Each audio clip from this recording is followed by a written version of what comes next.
Hello, very good morning to all, and welcome back to today's daily dose of market insights by OANDA. I'm Kelvin here again. Very good morning. Today will be the Wednesday, the 22nd of January 2025. So before we start our daily dose for today, let's have a quick look at the disclaimer first. All right, leverage trading carries a high degree of risk and may not be suitable for everyone. Losses can exceed deposits. This presentation is not an offer or solicitation to buy or sell, nor financial advice or recommendation for any investment product, as well as any forecast, prediction, or projection in this presentation is not necessarily indicative of the future or likely performance of the product. This advertisement has not been reviewed by the Monetary Authority of Singapore. All right, so as usual, let's have a quick recap what has taken shape yesterday. Today's in terms of the intraday performance on the broad-based cross asset classes, ranging from the FX market, the major stock indices, as well as the two key commodities, gold XAU and as well as the West Texas crude oil, and as well as any particular news flow that was released earlier today's Asia session that could potentially impact the movement of the broad-based cross asset classes as well. So yesterday, what we could see over here is that we do have a rather robust positive performance in the major US stock indices. So the major US stock indices kind of digested more positive news ranging from Donald Trump initiative where he could actually he actually kind of put out a executive order to enhance US AI capabilities by investing at least 100 billion in a kind of a government private joint venture. So SoftBank and as well as OpenAI and Oracle is in this kind of a AI pack initiative being pushed out by the current Trump administration, and that causes the US stock market to be rather jubilant yesterday, rallying across the board. We could see over here is that all of them actually rallied. The four major stock indices, the SPX up 0.88%, the Nasdaq is up 0.6%, the Dow Jones and the Russell 2000 both outperformed with gain of 1.24% and 1.85% for the Russell 2000 small cap. So it seems that in the last 2 days or so, the positive Trump trade on the industrials and as well as the small cap stocks, which is pretty much dependent on the state or the health of the US economy, has started to actually roll back to the forefront again. And what you could see in the S&P 500 heat map over here, most of it is in the green. What you could see all the green, except the mega cap stocks over here, with the exception of one particular outlier, which is Apple, that is down by negative 3% yesterday. But Tesla as well, kind of lackluster, down negative 0.6%. And one of even though it's not a mega cap stocks right now, but it still have a positive feedback loop, especially on the Nasdaq 100, is the stellar result of Netflix. So Netflix reported its Q4 earning early today's Asia session at around 5 a.m. Singapore time, or I would say that right after the closure of the US stock market. Yesterday's US stock market, which is Singapore 5 a.m. Singapore time. So it reported a Q4 record quarter over here, and most importantly, the subscription gain actually drove to a kind of a more than about 6-month high over here. So subscription went up as well, profit went up, and most importantly, this is what happened in Netflix stock price. It actually soared 14% after hours, right upon the release of its stellar Q4 results, and that causes the Nasdaq 100 futures, which is gaining 0.6% right now as we are speaking, and we know that the Nasdaq futures is trading like a Globex. On Globex, that means during the Asia session it trade as well, and that's how our Nasdaq 100 CFD able to track the movement is based on the movement of the Nasdaq E-mini futures, which is gaining by 0.6% right now due to the stellar performance after hours performance of Netflix, having a positive feedback loop back into the Nasdaq 100, driven by stellar Q4 results over here. And if you look at the that's for the major US stock indices. So if you look at the FX market, it's a kind of also whipsaw here and there. So over here, market right now is trying to digest Trump trade tariffs policy. That means two things. What is the quantum that is going to be implemented? How it's going to be implemented and when? And we know that just a quick recap over here is that initially the dollar sold off during Monday's Trump's inauguration speech, where he actually adopt a milder approach towards trade tariffs against US major trading partners, especially the top three: China, Canada, and Mexico. And during his speech, he didn't mention anything about SWIFT tariffs that are going to be implemented. But however, after his inauguration speech, when he stepped into the White House, his office, he starts signing off a slew of executive orders. And there's this off the cuff response to media while signing the executive orders. Trump actually blurted out or mentioned that he's still in the midst of planning enacting a straight out 25% tariffs on Canada and Mexico imports or exports heading towards US. So that causes the dollar cap to rally yesterday pretty much sharply. All right, after Trump's remark. And he also did mention that this trade tariffs of 25% on Mexico and Canada products heading to US will be likely implemented in the next 3 weeks or so. That is 1st of February. Then thereafter, during the US session, the dollar strength starts to plummet off over here. And what you see in today's Asia session, the dollar strength seems to be still holding firm. Didn't actually plunge that much. Why? Because at prior the start of today's daily dose, Trump again starts to mention that he could actually hit China with a 10% tariff next month. So very likely it will be on the 1st of February as well. So what we could see over here is that do expect in the coming weeks this kind of rather shock and awe policy decision making style from Trump himself, taking a bit of hit here and there, causing this kind of short-term volatility in the markets. All right, so that's actually explained why the dollar strength starts, the dollar against the other major currency didn't actually fall that much during Asia session because of this latest remark from Trump stating that he is still having a tough stance on his trade tariffs plan or policy, and very then there's still a chance, or I'll say there's still life, that trade tariffs is still going to be back in the forefront in the first year of his administration. And with this latest news flow, that there's a possibility that there could be an additional 10% tariffs on China products heading into US. That causes the dollar to kind of trade slightly higher against the other major currency during today's Asia session. As you could see over here, it starts to inch up. And across, you look at the China Hang Seng and stock market, that is a very kind of a proxy with the China stock market as well, also continues to plunge. And still recall that yesterday we turned bearish on the Hang Seng 33 or the Hong Kong 33 index, which represent the Hang Seng index as well. And if you look at the mainland CSI 300, is also down by negative 0.8% due to this negative news flow coming out from Trump himself, mentioning that there's still a possibility of 10% tariffs that's going to be hit on China products on the 1st of February. So yeah, this is the kind of a news flow that has taken shape yesterday. And most importantly over here is that for gold price, so what you could see over here is that gold actually rallied and broke above that 2 months of ascending triangle range resistance level. So if you look at gold price over here, okay, it broke above this 2716 medium term pivotal resistance, 2 month of ascending triangle range configuration, and very clearly a decisive daily close above 2716 yesterday.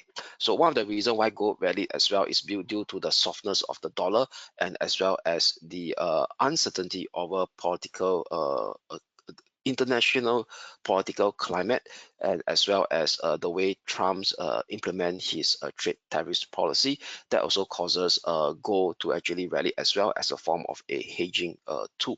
And for oil price start to slide below 77, but now it's actually back up above 77 again. So you look at the West Texas crude oil over here, as I show on my screen, hopefully it's up. Where is the West Texas? Yeah, so if you look at the West Texas crude oil over here, oil, okay, so what you could see over here is that it's actually now coming back towards the 77 level again. So later I'll touch on the short-term technical outlook on the West Texas oil. So it's more like a whipsaw, we call it behavior in the last 2 days.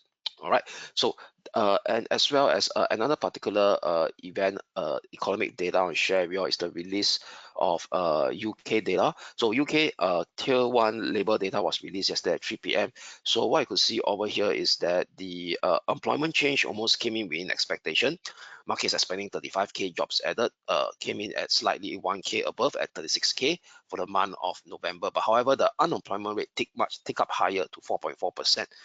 Versus 4.3% that was expected yesterday. So that actually causes the sterling dollar to slide earlier on during the European session as expected, but thereafter during the US session, the start of the US session, the dollar strength story starts to actually dissipate again, but didn't break above the key short-term pivotal resistance that we highlighted earlier yesterday in our short-term intraday technical outlook on the sterling dollar. So we'll touch more about that later on.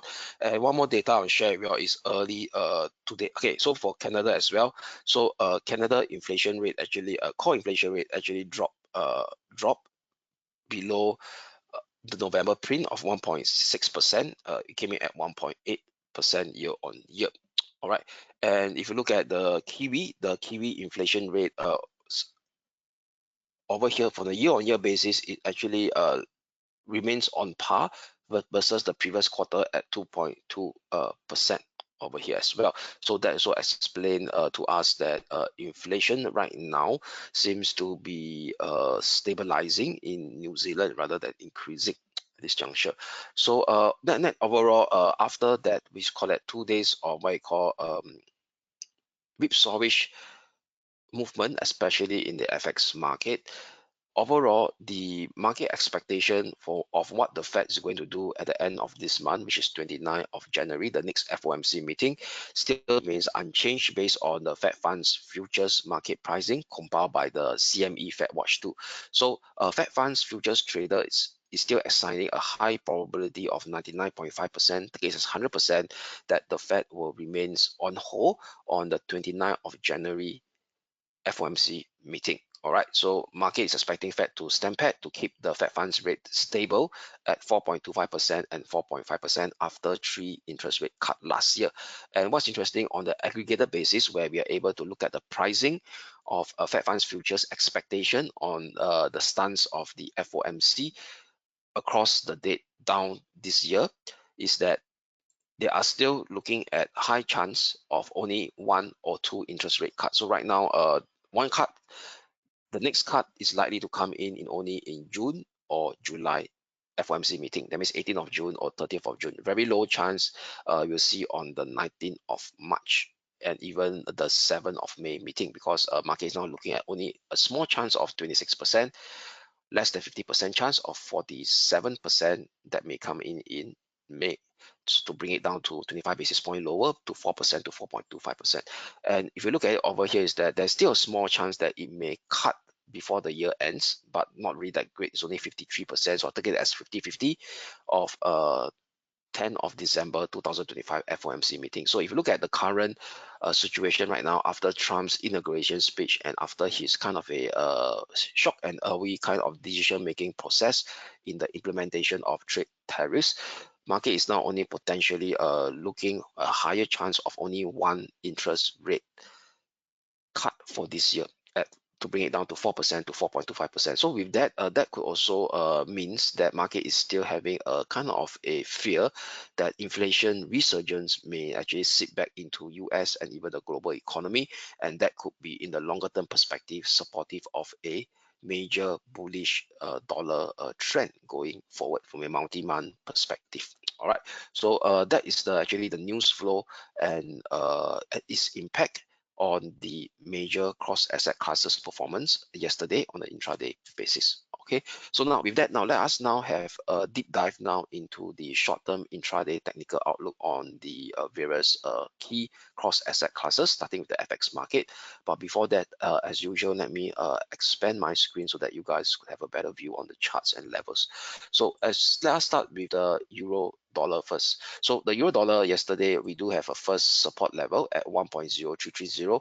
So price action actually during Tuesdays, before the start of Tuesday's US session, it came down, printed a low of this 1.034 before bouncing back up again. All right, before bouncing back up. After it bounce up, it can't break above our short-term pivotal resistance, which is also confluencing with this downward sloping 50-day moving average as well. So with that, this is indeed a pivotal resistance zone that we got to pay attention to. So I'll be still using 1.0440, 1.0460 as my short-term pivotal resistance zone to maintain today's intraday bearish bias. But the first support level to watch, I'll be have a slightly higher level, taking account of yesterday's minor swing low, which also correspond to the 20-day moving average, acting as a key near-term support level as well at 1.0340. So 10 pips higher than yesterday first support level. Okay, only hourly close below 1.0340 may potentially kind of a unlash further potential intraday weakness towards the next support zone over here at 1.0240. So it's a zone over here, 1.0240, 1.0260, 1.0240. Okay, let me put it 0260, 0240.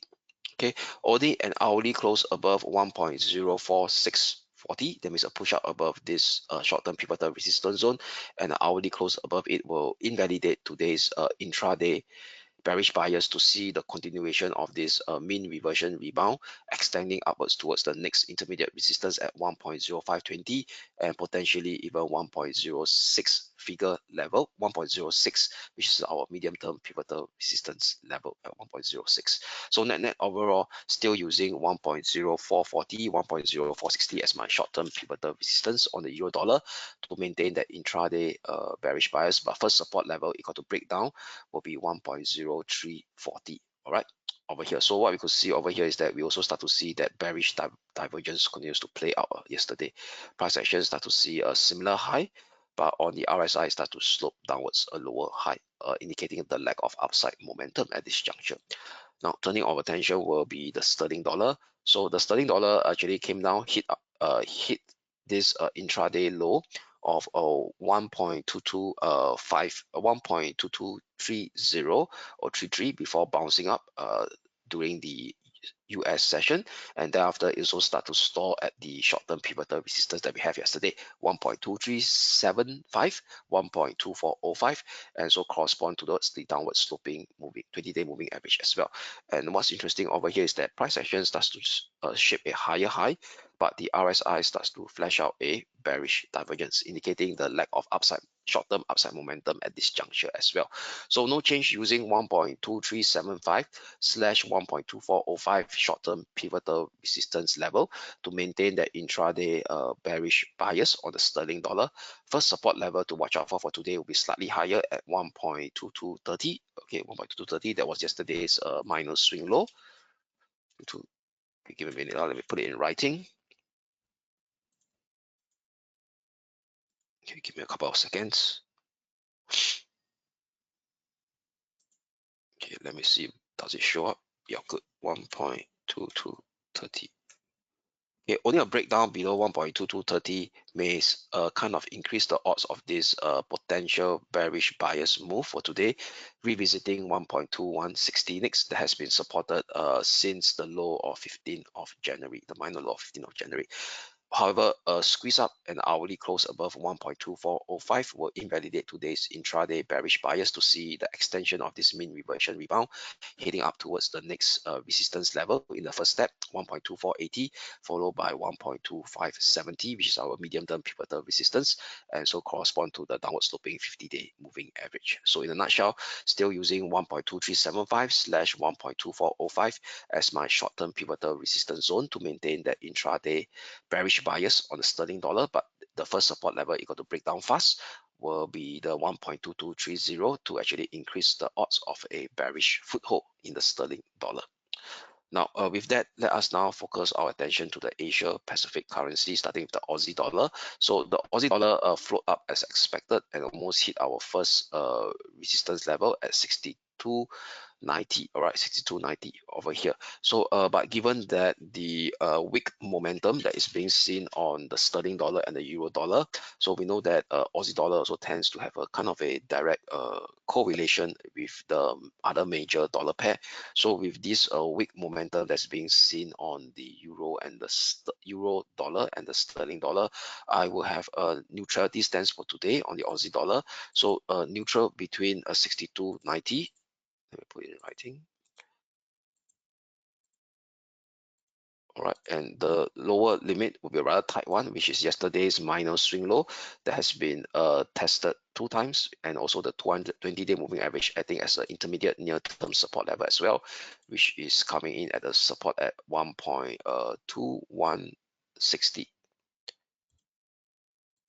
0.2160, pardon me, 0.662116. Okay, 216.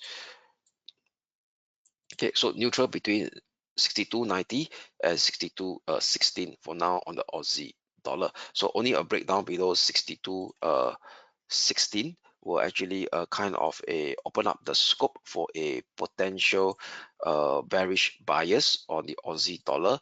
Next near-term support level to watch will be 61.65 followed by 61.20. So neutral for now between 62.90 and 62.16 on the Aussie dollar, because due to that weak momentum or bearish momentum on the hourly chart, on the hourly RSI that's being flashed out on both the euro dollar and the sterling dollar.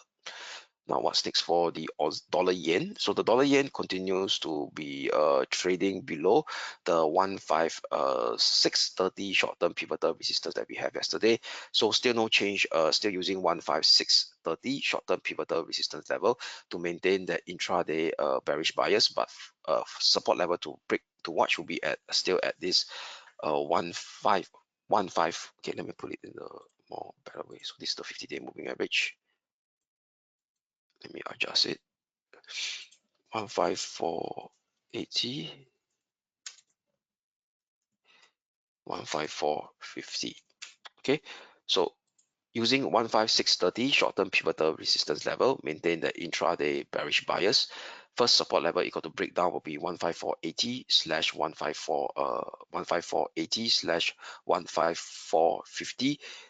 Once this level break, potentially we may start to see further potential weakness, exposing the next near-term support at 15320, which is the minor swing low of 18th of December, and so correspond very close to the 200-day moving average. Only a push up and hourly close above 15630 invalidate today's intraday bearish bias to see a squeeze up again to revisit 15715 in first step, which is the 20-day moving average acting as a resistance. Above it sees a retest on the medium term pivotal resistance zone at 15835 slash 15880. So net in a nutshell, still using 15630 short-term pivotal resistance level on the dollar yen, maintaining its intraday bearish bias. First support level to watch for today at 15480 slash 15450. Okay, so that's sum up the intraday movement or intraday technical outlook on the major dollar pair. So now turning our attention now will be on the major stock indices, starting with the Hong Kong 33. So the Hong Kong 33 plunged down and hit our support level that we highlighted yesterday, 19,790. It hit this level. So yesterday we do have a bearish bias to play that pullback, and that pullback indeed takes shape as expected. So with this pullback taking shape over here, and the price action is now coming very close to the 20-day moving average, and as well as the lower limit of this minor ascending channel that I drew from the low of 13th of December. So with that, I will flip back to a intraday bullish bias on the Hong Kong 33 using a slightly lower level as my short-term pivotal support level, 19,580. Graphically, this is the very clear minor swing high of 16th of Jan and 17th of Jan has been clearly taken up, and this could be the pullback support level to watch, conversing with two other different elements as well, the minor ascending channel lower boundary, and as well as close to the 20-day moving average, I think as a support level very closely to 19,580 as well. So 19,580 short-term pivotal support level, but I do have a near-term upside trigger level to watch, which is today's Asia session high, or yesterday's we call it New York session high is at 20,265. Okay, let me put it in writing. 20,265. Okay, only a clearance above 20,265 will increase the odds of this intraday bullish bias to potentially see the next intermediate resistance coming in at 20,520, which is the minor swing high area of 11th of December and 12th of December. However, if price action starts to break down with an hourly close below 19,580, then today's intraday bullish bias will be invalidated to see the continuation of the corrective pullback or slight, exposing the next near-term support level at 19,350, followed by 19,135, which is the 61% Fibo retracement and the 76.4 Fibo retracement of the previous up move from 13th of Jan to 20th of Jan. Okay, so 61.8% and 76.4% Fibo retracement. So with that, in a nutshell, using 19,580 as my short-term pivotal support level, we will flip to a intraday bullish bias on Hong Kong 33, since it's coming very close to our bearish support that we highlighted yesterday. Upside potential trigger level to watch out for today will be 20,265. Right, so that's for the Hong Kong 33. Now up next will be the Japan 225. So Japan 225, or representing the Nikkei 225, yesterday we do have a neutrality stance between 39,180 and 38,490. Price action very clearly staged a bullish breakout above the neutrality's upper limit, or the upper limit of the neutrality zone at 39,180. We saw the 20-day moving average as well as the 50-day moving average. So with that, it rallied and hit our first resistance level at this 39,460 / 39,600 level next. So with that, we will have a bullish bias for today. So we'll flip to an intraday bullish bias. Given that the RSI is now at the overbought level, there could be a risk of a minor pullback taking shape. So as long as this pullback didn't surpass below 39,180 level, we will actually maintain our intraday bullish bias, with the next resistance level to watch will be this congestion area here. Okay, it's almost the same high, a minor swing high that is almost reached already at 39,680 level. 39,680. Okay, above 39,680 sees the, we call it medium-term sideways range configuration resistance zone of 40,155 / 40,420. So if we go back in time, since the low of 26th of September, it has been congested in this medium-term complex sideways range configuration, with the upper limit of this sideways range configuration, or the range configuration resistance zone, 40,155 / 40,420. Only an hourly close below 39,180 on the Japan 225 will invalidate today's intraday bullish bias to see it floating down back towards the lower half of this sideways complex range configuration, exposing the next support level at 38,690 / 38,490, which will correspond to the 200-day moving average. So in a nutshell, flipping to a intraday bullish bias in any potential pullback, as long as this pullback managed to hold above the 39,180 short-term pivotal support on the Japan 225, i.e. representing the Nikkei 225. Now onwards, next will be the German 30. So the German 30 also broke out above our short-term pivotal resistance level that we have yesterday at around the 21,080 mark, and continues to actually oscillate within this minor ascending channel from the low of 13th of January. So I got to respect the bullish price action that has taken shape yesterday on the this German 30. Yes, it pulled back, but the pullback didn't actually be that desired to hit our support level, and it starts to broke out above the short-term pivotal resistance that we have yesterday. So now that short-term pivotal resistance level will be our first support level to watch at 21,070. I don't put it so tight over here, so I use a slightly lower level, which yesterday's minor swing low, that was a pullback low of yesterday, and as well as the lower boundary of this minor ascending channel as well, all confluencing at 20,945. So as long as any potential minor pullback didn't surpass below 20,945 short-term pivotal resistance, short-term pivotal support level, I repeat again, as long as any minor pullback didn't surpass below 20,945 short-term pivotal support level on the German 30, we will flip back to a intraday bullish bias next resistance level to watch after 21,240 will be 21,390 / 21,440, which is so confluence with a cluster of Fibo extension level. Only a push down and hourly close below 20,945 will invalidate today's intraday bullish bias to revisit or revive that minor corrective decline scenario unfolding towards the next near-term support level at 20,790 and potentially even 20,610 next. All right, so 20,790 is pretty key. Is this dotted green line here? So this dotted green line is the former major ascending channel upper boundary, now turns into a pullback support level, right? So that's for the German 30 flipping back to a intraday bullish bias using 20,945 as my short-term pivotal support level. Now onward next will be the major US stock indices, starting with the Dow Jones Industrial Average or the US Wall Street 30.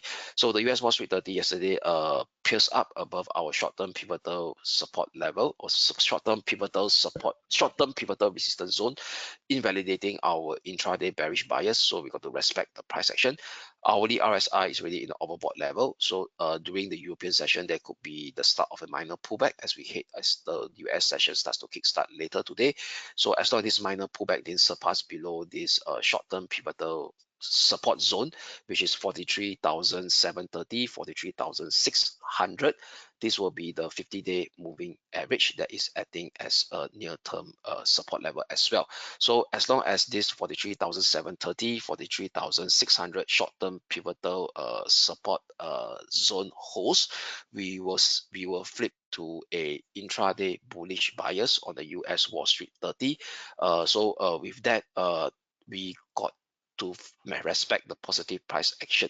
Next resistance level to watch, 44,195, followed by 44,530, 44,730, which is the top limit, the upper limit of this minor ascending channel, Fibo extension level one time, and as well as this minor congestion zone over here as well. Previously that was formed on 27th of November and 9th of December. Only an hourly close below 43,600 short-term pivotal support level will invalidate today's intraday bullish bias to see it sliding downwards towards 43,095, followed by 42,660 next. All right, so with that, now let us turn our attention to the Nasdaq 100. So on the Nasdaq 100, it also actually appears up higher as expected. Not against our expectations. So initially we wanted it to float downwards, but the floating of the corrective pullback did actually take shape, and price action rallied strongly within this minor ascending channel that is still taking shape. All right. So with that, I'll be using the lower limit of this minor ascending channel, which is so the minor swing low of yesterday's US session at 21,420. So as long as any minor pullback didn't surpass below 21,420, we will flip to a intraday bullish bias on the Nasdaq 100 and respect this very strong intraday momentum that is being seen yesterday above 21,730. That was yesterday's short-term pivotal resistance level, which is slightly unlikely to hold given the strong momentum that is building up. Will potentially seize 21,920, and after that, the 1.236 Fibo extension level, which confluence with the all-time high area at 22,130, 22,160 next from here. So with that, that actually this positive momentum on the Nasdaq 100, we got to respect the price action. As long as 21,420 short-term pivotal support holds for today, we'll flip to a intraday bullish bias. Only a hourly close and a breakdown below 21,420 will invalidate our intraday bullish bias to revive that corrective minor pullback scenario again, exposing the next near-term support level at 21,250, which confluence with the 20-day and the 20-day and the 50-day moving average. A breakdown below it sees a steeper slide, exposing 20,990, which is the minor swing high area of 14th of January. And if you do the Fibo retracement of this ongoing rally from the low of 13th of Jan all the way to current intraday high, that confluence with the golden ratio of 61.8%. So i.e. in a nutshell, flipping to an intraday bullish bias in any potential minor pullback, as long as this pullback managed to hold above the short-term pivotal support level of 21,420. All right, so that sum up the intraday technical outlook on the major stock indices. So let us now turn our attention towards gold XAU/USD. So for gold XAU/USD, like I mentioned, it managed to pierce above the 2016 medium-term pivotal range resistance that we have, also indicating very clearly a bullish breakout of this minor ascending channel range configuration as well that was previously in place in around 2 months back. So with that, the RSI is really in the overbought level, and it really hit the next resistance level that we highlighted yesterday at 2748 after the breakage of 2716. So with that, there could be a chance of a minor pullback.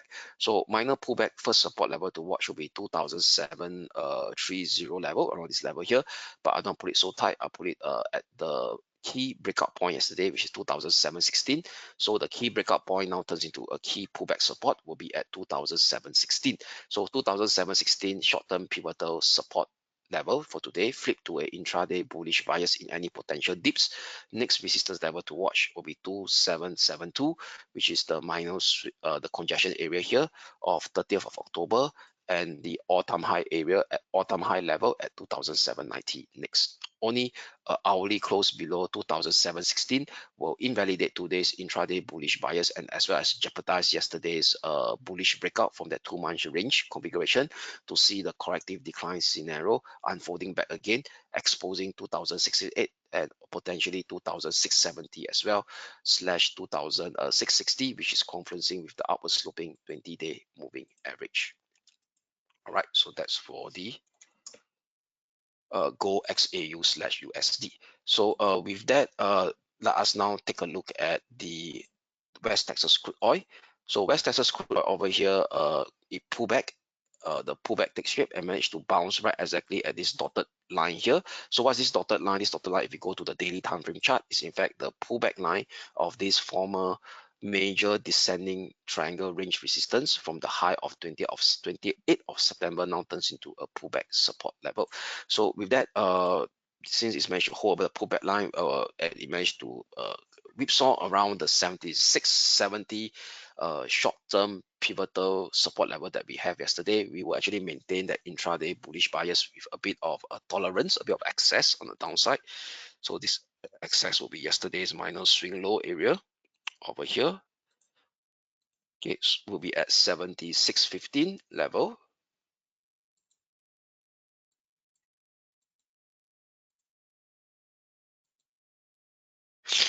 Okay, let me hopefully up. So let me say it first, 76.70/7615. First resistance it got to surpass will be yesterday's congestion here, which is 7808 level, which is yesterday's Asia session high. Yeah, this 10 a.m. Yeah, yesterday Asia session high. Let me put it in writing.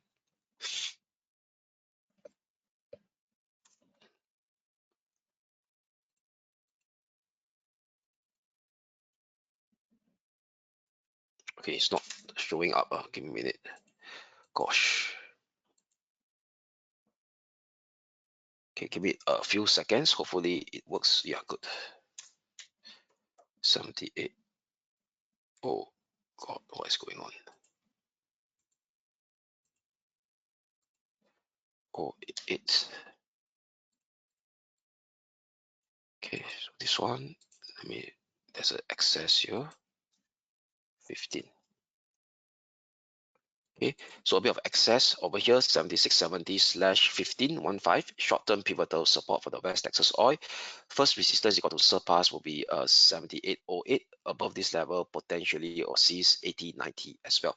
And this 7808 also correspond to this minor descending trend line linking from the high over here, right? Pretty close, 7808 as well. So as long as this level break, potentially we will see a minor ascending trend line bullish breakout, exposing the next resistance level at 8090. However, if price action starts to further break down below 7615, then potentially, right, this bullish breakout that was seen earlier on the 13th of January is considered as a failure bullish breakout, and price action may start to float back down inside the major descending triangle range resistance again in first step, exposing the next near-term support at 74 75.47, followed by 74.40/73 figure level. All right, so that's for the West Texas crude oil intraday technical outlook, still using the 76.70 access, 76.15 short-term pivotal support level to maintain that intraday bullish bias, but the odds will only increase provided that is able to break out above 78.08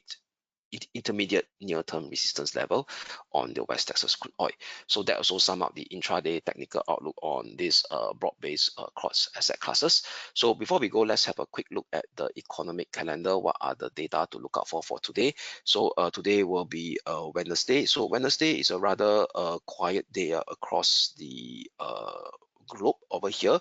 For Eurozone, there's nothing interesting to actually highlight or key to highlight, even in UK as well. But for those who are interested in the dollar Canada, we have another inflationary data that is coming out, PPI, which is out at 9:30 p.m. Singapore time.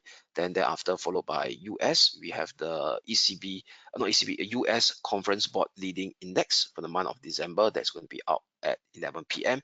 And in Davos, we have this ECB President Lagarde speaking at 11:15 p.m. Singapore time over here.